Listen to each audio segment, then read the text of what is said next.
Sports Court is in session.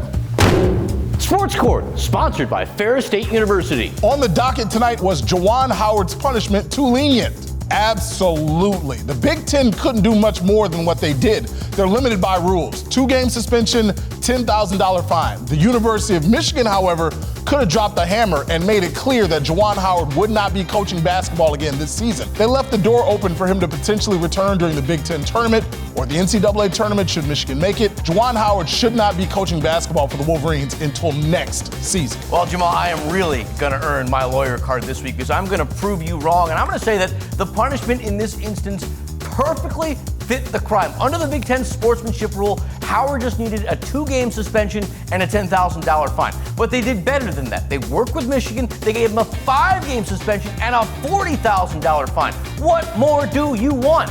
For him to not coach again this season. Don't you feel that the Wolverines did the bare minimum in this instance? Could they have done more?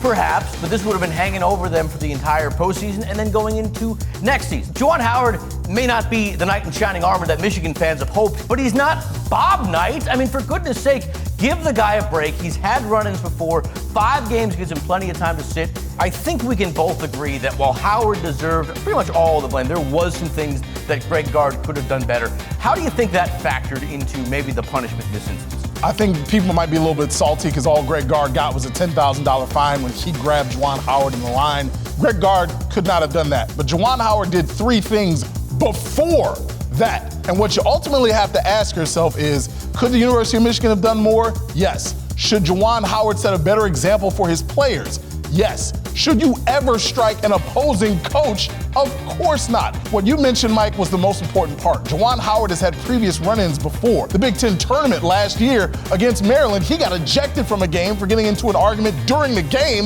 with Maryland's head coach. I think suspending him for the rest of the season and the postseason sets a much stronger message.